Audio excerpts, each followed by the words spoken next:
Hello everyone and welcome to the revision class. Today we are going to revise the first chapter of your first guidebook, A Letter to God, written by G.L. Fuentes or Gregorio Lopez Fuentes. He is a Mexican writer and he has written so many short stories, especially dealing with the rural setting, that is the rural life of people there in Mexico. Similarly, in this chapter also, we are going to see the story of a farmer named as Lencho and how his harvest was ready, but nature showed its destructive side. After everything was ruined, how Lencho trusted God, and then he writes a letter to God, and that is all the chapter is about. Let us quickly start and let me introduce you to the themes of the chapter. The first theme, of course, I am assuming that you have already read the chapter and then you are watching this video. The first theme is extreme faith in God. Now see, faith can be a source of strength for so many people, but sometimes faith can also be misleading. The way that it has misleaded Lencho. And I will come to that as well. The second theme is all about the postmaster, that is humanity. The way that he has shown kindness, the way that he was being generous to help Lencho just to protect his faith on God shows the humanity.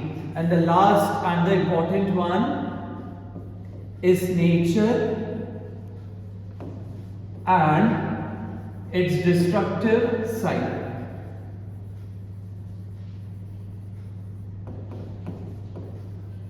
See, whatever humans are doing to the nature, it is just that the nature is reverting back. Even though that the story is set back there in the past, still the condition was same. Let's quickly jump onto the flow of the chapter. The first, let me introduce you the protagonist, of course, Lencho, who is a farmer, and in the very first paragraph, personification is used, wherein the author says that he lived in a house that sat on the crest of a hill. Crest, that is the topmost part of the hill. So a house cannot sit by itself, right? But still, to enhance the expression, this is a personification used by the author. So from the very starting we see that he is a farmer, he is living there on top of the hill and his house is alone there.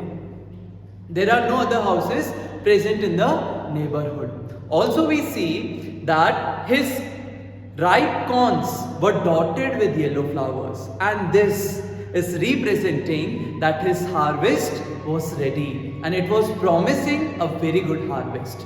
The only thing that Lencho was waiting for was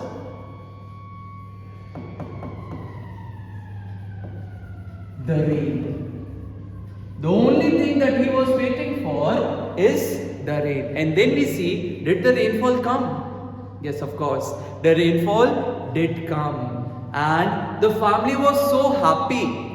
They were ready for everything, and that's why a metaphor was used wherein Lencho has compared the raindrops to the coins. He said the bigger drops are 10-cent pieces and the smaller ones are 5s. Why? Why this comparison is done? Especially to show that once the harvest receives the rainfall, it will be ready to give them back the money by selling it, and that's why this comparison was done. And then we move ahead. Rainfall was there, of course.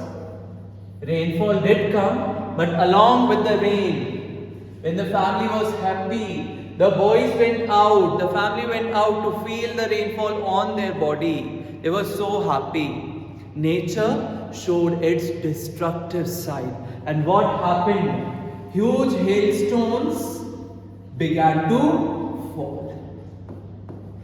What are hailstones? Hindi में हम उनको ओले कहते हैं, right? So huge hailstones began to fall, and then again a metaphor was used wherein Lencho compared these hailstones to frozen pearls. They appeared like the frozen pearls. But the hard work, just imagine the condition of a farmer. For months he has done hard work on his field. In the chapter we also saw that Lencho has worked like an ox.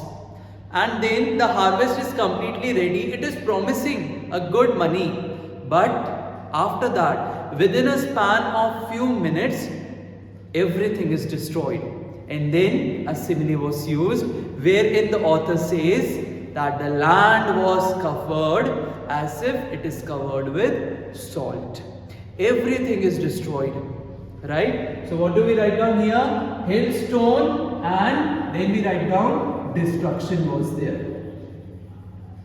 After the destruction, what are the feelings of Lencho? You can imagine by yourself. How sad the family might be. Right? And everyone was sad, worried about the times that was going to come ahead. And then we see that throughout the night, the family was concerned about what they are going to do next. But the women, the children, Lencho, everybody believed in one thing. That is help from God. And this is their strongest strength, we should call, that they believe that God is going to come and help them. And that's why to ask help from God, Lencho did not pray. Just the way that we do. Now before coming to class and especially before coming for the examination, you stand there in front of the temple, you join your hand, you ask the goddess or the god to give you all the wisdom, just to retain all the memory, the answers that you have learned. Similarly, Lencho did not just pray. Instead, what he did? Lencho writes a letter to God. And what did he mention in the letter? He says, God, you know my condition. You have seen how the hailstorm has destroyed everything. And that's why I'm asking to you only 100 pesos. Pesos is the currency there. Asking 100 pesos. Now why he has asked for a set amount, that is pesos, just to sow his field again, until the time the crops are ready, he is able to sustain his life, and that's why he asked for 100 pesos. What did he do to the letter? The next morning he went to the post office and posted that letter. Basically, what is the step? When you write down a letter, you put it in the mailbox, then what happens? The postman will come, it will see the address, and the letters will be arranged accordingly. Similarly, when the postman came and he saw that the letter is being addressed to God, the postman started laughing.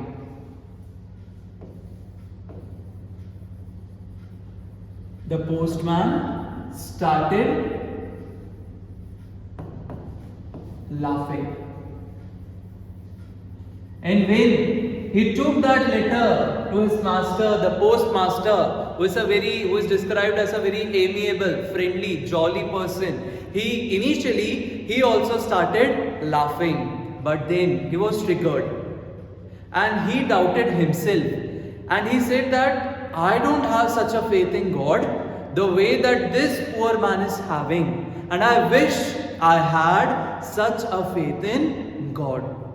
So, in order to protect or preserve and not to shake the faith of Lencho on God, the postmaster decided that he is going to help Lencho. After laughing, the postmaster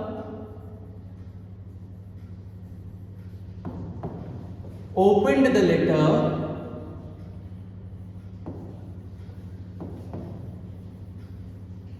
and then started laughing.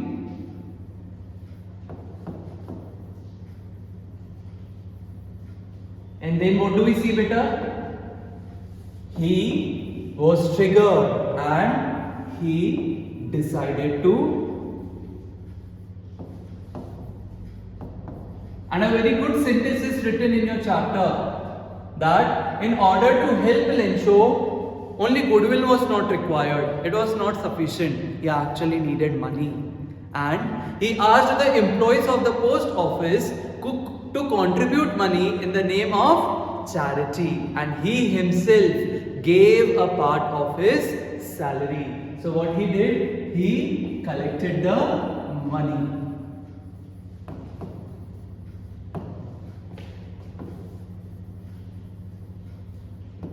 Now you just imagine a person who did such a great work that he has helped a person who is in a bad situation. How happy he must be for helping him, right? And then everything was ready. The money was collected. They kept it in the envelope. And postmaster, instead of writing it down that we have helped you, he simply wrote down by God. Why? Lencho has written a letter to God, and that's why, in order not to shake his fear, postmaster also reverted back in the name of God only. The next day, what happens? Lencho comes to the post office.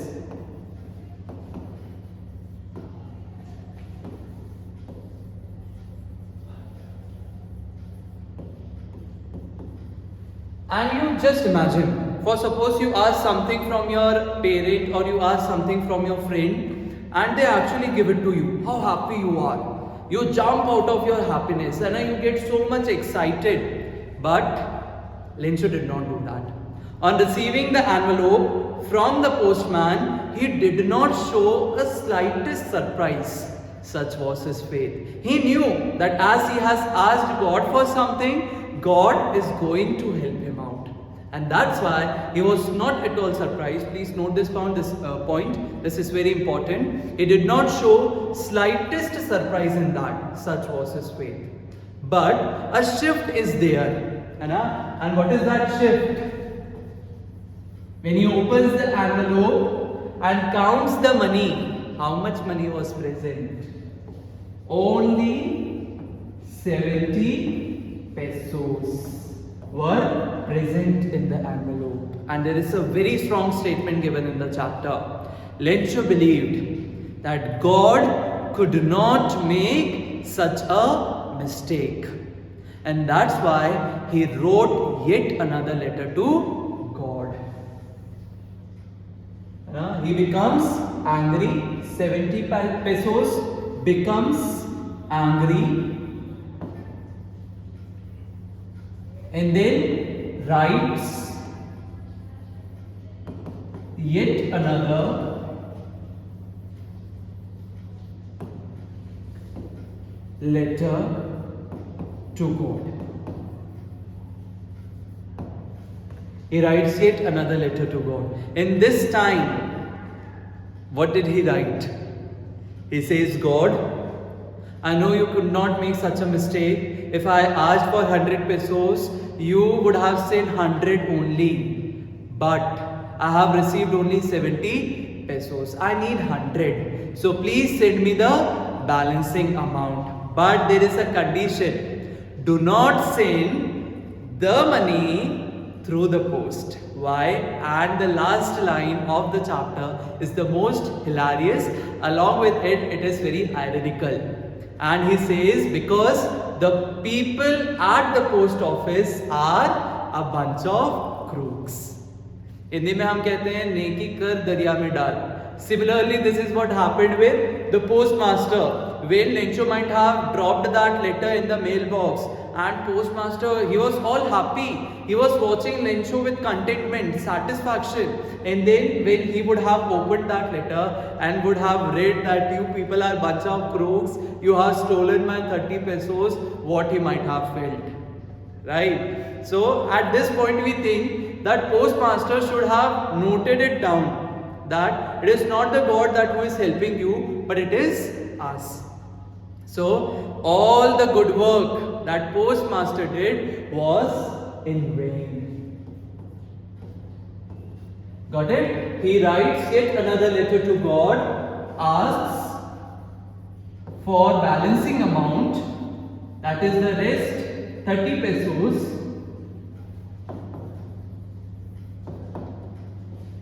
And then he says not to send through post. Why? This line is very important, beta.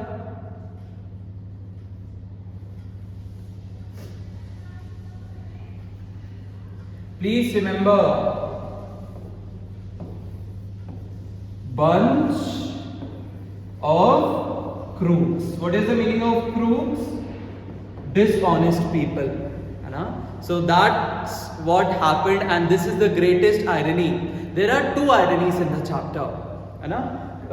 Let's come to few important points that you should remember. The first one is the two irony. What are the two ironies? Please note it down. The first irony is Lencho believed that God has helped him, but actually it is the people at the post office who have helped him out.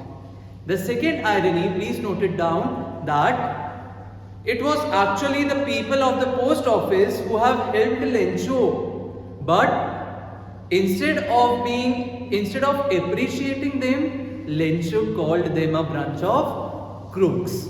Here, please remember the very first paragraph of your chapter.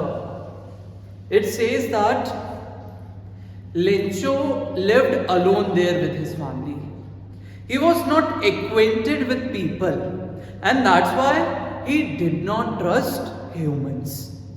That is why at such a point he completely trusted God, but he was sure that these people might have stolen my 30 pesos. Such was his belief.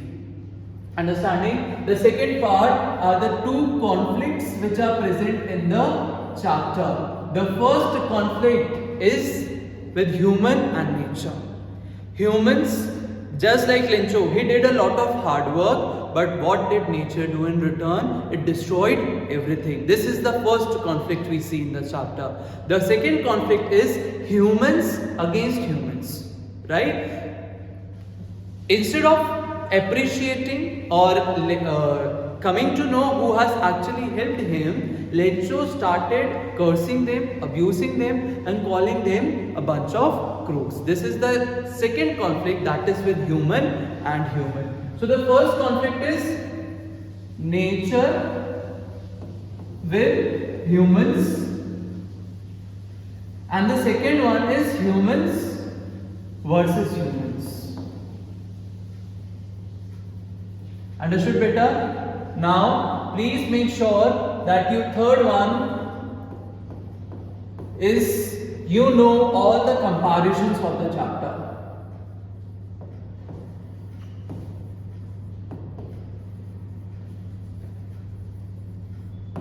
That means the way that Lencho has compared the raindrops to the coins, the way that he has compared the hailstones to the frozen pearls, all these comparisons you must be knowing to answer all the extract based questions. Understanding? So this is yet again very important. After this, you have to do the character analysis. Prepare the character analysis of all. The protagonist, Lencho, the postmaster. If we talk about Lencho's character, he is an honest, humble farmer living alone on that hill. His farm is ready and he has worked like an ox. Are you getting it? But even though he was in such a bad condition, instead of being appreciating to the help that he was getting, actually he cursed them. Are you getting it? He was not appreciating the help that he got, but he was blind to the help just because of the negativity in his heart, as he was not acquainted very much with the people. So this is yet again the very important part, character analysis for answering any kind of question. The next that you have to remember is the character of the postmaster. He was a fat, amiable person. He initially started laughing, but then he did not want to shake the faith of Lencho on God, and that's why he decided to help him out. And how? He gave a part of his salary and asked the employees to also contribute in the name of charity, so that they can give the money to Lencho. So this shows that he was generous, humble, kind and helpful. These kinds of adjectives you can use for the character sketch. Understood? Prepare the chart of all the literary devices present. There are so many which are. The 4 most important literary devices. What are literary devices? That enhances our text. The first one that is important, you have to remember. I'm very sorry. Remember the irony of the chapter. This is the most important. इसको एकदम star mark कर लो. You have to remember the irony of the chapter, that is at the end, that we have already discussed the 2 ironies of the chapter. Remember them. And the second most important literary device that you have to remember, personification. The house sat on the crest of the hill. The third one is a metaphor, and also prepare the simile. Along with metaphor, prepare simile. The comparisons of the raindrops to the coins, the comparisons of the hailstones to the frozen pearls. These metaphors you have to, similes you have to prepare. The comparison of the land with salt. Are you getting it? The land covered with salt, then working like an ox in the fields. Yet again a simile used for Lencho. Take out the list, prepare them, especially for the extract based question. So that's it. That is all about the first chapter, A Letter to God. Remember that you have to connect the chapter with your own life. Remember this sentence, faith as strength. I'll write it down for you people. Faith as strength. See, if Lencho would not have been hopeful to God, if he did not have such a faith in God, he would not have written the letter. And if the letter would not have been written, the postmaster would not have come to the rescue. Are you getting it? So somewhere faith has worked as strength for Lencho. But faith can also be misleading. The way that he trusted God more instead of the humans, it was misleading somewhere. Are you getting it? Prepare the questions like, should the postmaster have mentioned the actual scenario that they are helping? What the situations would have been. These kinds of questions many a times they ask. So prepare them. Apart from it, prepare, write down the flow chart, take the screenshots of the important points, and then prepare the chapter well. Fine. See you in the next chapter. Thank you.